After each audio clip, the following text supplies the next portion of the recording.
No niin, morjesta rakkaat konkelot. Onneksi on helle. Niin nyt sopii aloittaa tuon vanteen poisto. Tää varmaan lähtee helpommin pois, kun tää uusi mennö tilalle.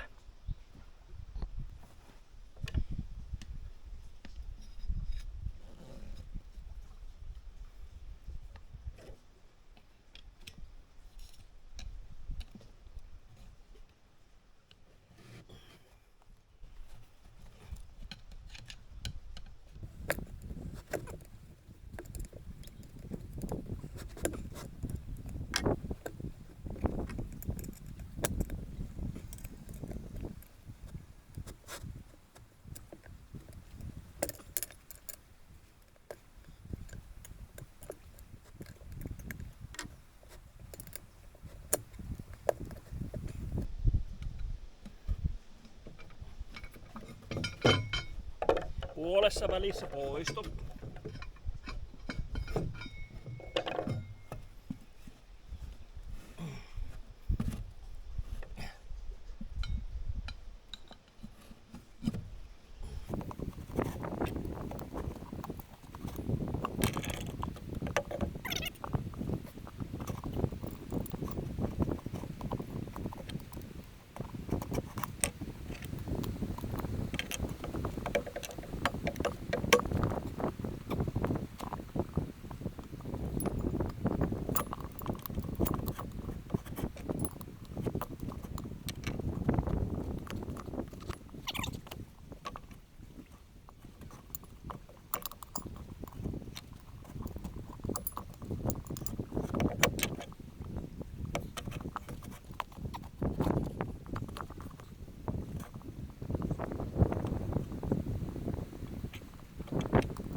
No niin, hirmunen ähkiminen oli. Piti käydä vaihtamassa äkkiä vanhempi paita pialle.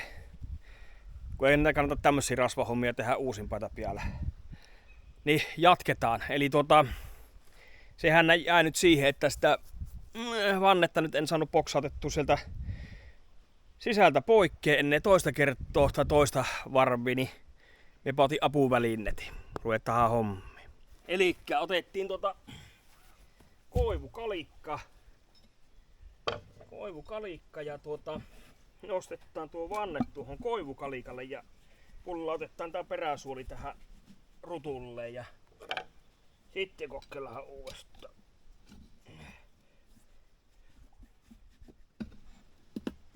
Noinkaan se ja eiköhän tästä rupea tekeytymään.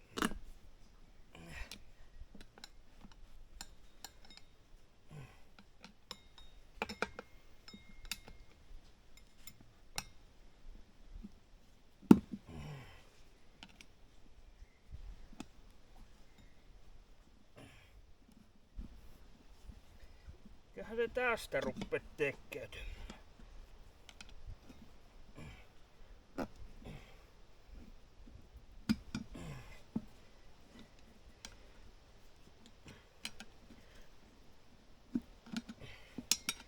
Sehän ei pitäisi olla ennen kuin piastuu. Ei se ihan vielä.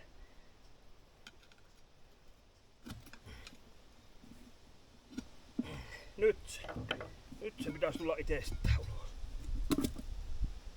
Näin yksinkertainen on, kun ottaa apuvälineet.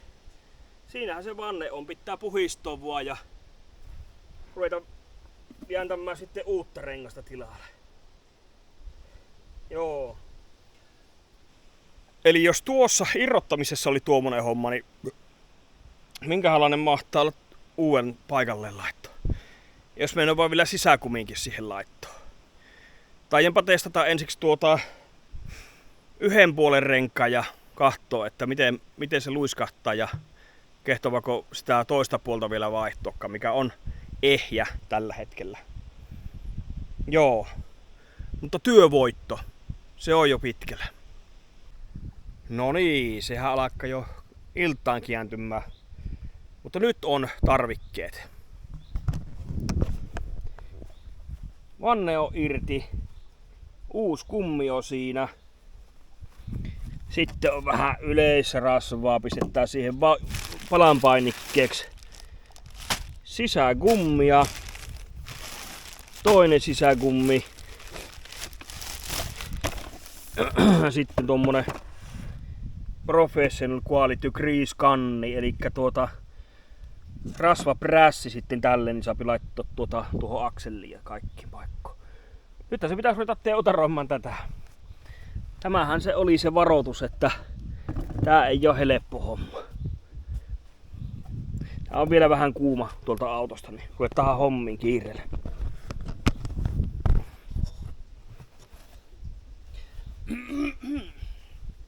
Joo.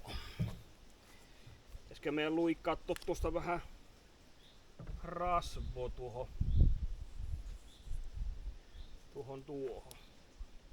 menopintaan.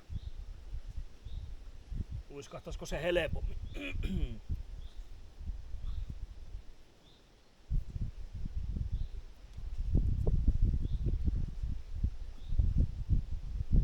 Tää tosiaan, niin tämähän ois tupeles, mutta ihan varmuuden vuoksi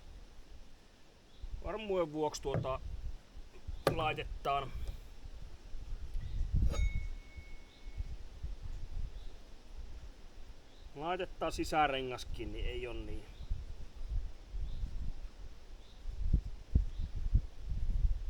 No niin, se olisi ensimmäinen.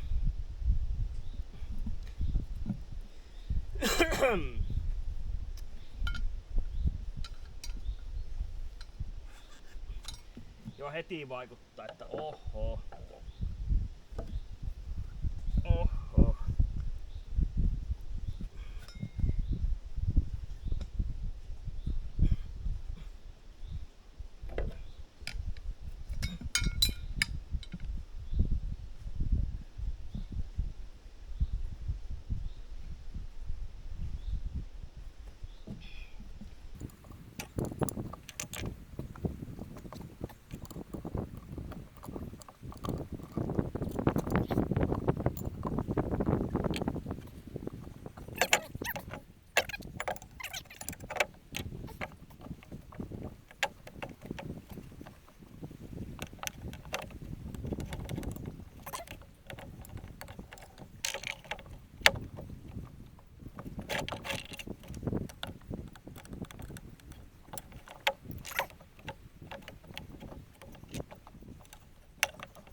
Ei ollut edes vaikea.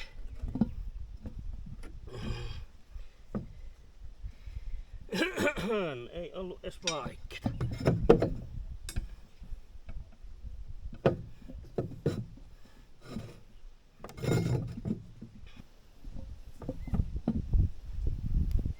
Joo, nytkö se pitäisi tämä yrittää suoda siihen. Tämä.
Joo, mie luovutan ja vien rengasliikkeeseen. No niin, nyt kun on ruuvipenkkiä ja ammattilaisia, niin alkaa homma toimimaan. No niin, siinä se nyt on. Sisäkummia vanteella ja tuo. Eli ei siihen konetta tarvittu. Ja eli puuttuvia juttuja, mitä mulla ei ollut, oli ruuvipenkki, pitkä hylsyavainsarja se jatkoakseli, lukkopihtiä pari kappaletta ja rengasrauta. Ne oli tuossa ammattimiehellä tykötarpeena ja totta kai kompressori. Kompura ja sitten venttiiliavain. Ne oli puutteelliset työkalut, että olisi saanut itsekin nahuttuun tuon paikalle. Eli totta kai tuo vanne ei mahu rengaskoneeseen, siinä pitää olla oma koneensa. Semmonen pikkunen mikroauto rengaskone. Mutta ei mitään. Mennään tuonne itikoitten syötäväksi tuonne kellarin terassille ja laitetaan tämä rengas paikalle ja mietittää, että näinköhän sitä pitää tuo toisen puolen rengaskin vaihto. Mie epäilen, että keula on nyt aika epätasainen, kun toisella puolella on uusi korkea sisäkumillinen rengas ja toisella puolella ei. No niin. Aletaan laittamaan. Eli ensimmäinen laitetaan nämä pohjalaakeri tänne taustalle.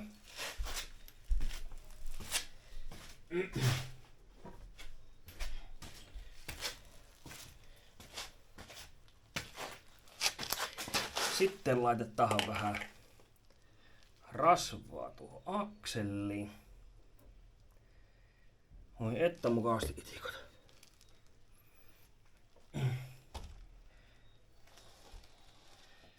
Ja jostain syystä tämä vanne rakennettu silleen perin, että vena on tonne sisään päin. Noinikkaaseen. Lisää rasvaa tuohon noin. Sitten laitetaan taas yksi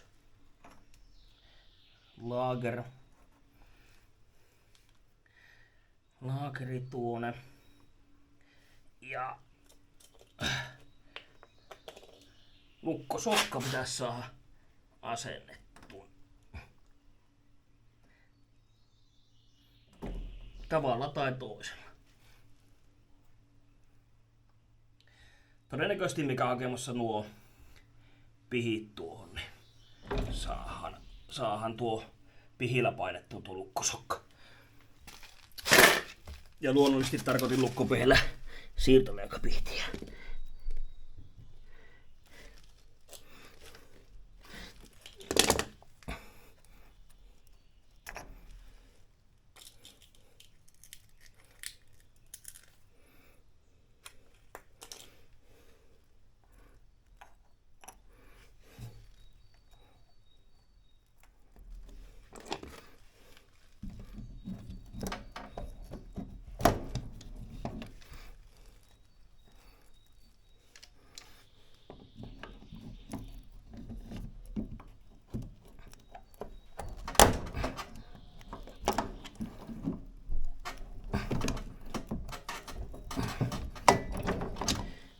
Sepä on siinä ja sitten vaan korkki paikalle ja se on siinä.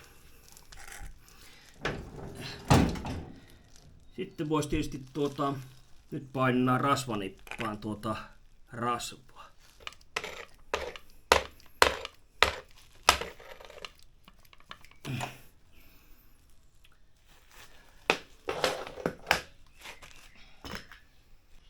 Noniin. Nyt se on tehty, mutta murrikka näyttää pikkusen toislaitaiselta. Joten se on kyllä tuokin toisen puolen rengas todennäköisesti vielä vaihdettava. Mutta ei ole tämän päivän homma enää. Jätetään se toiseen kertaan. Hyvä. Eli semmonen rokkis. Ihan järkyttävä homma, etohomma. Hyvä, ei mitään muuta kuin jatketaan tuussailuja muiden aiheiden merkissä. Alright, puhutaan enemmän liian vähän kuin liian paljon ja ilosta mieltä. Morjens!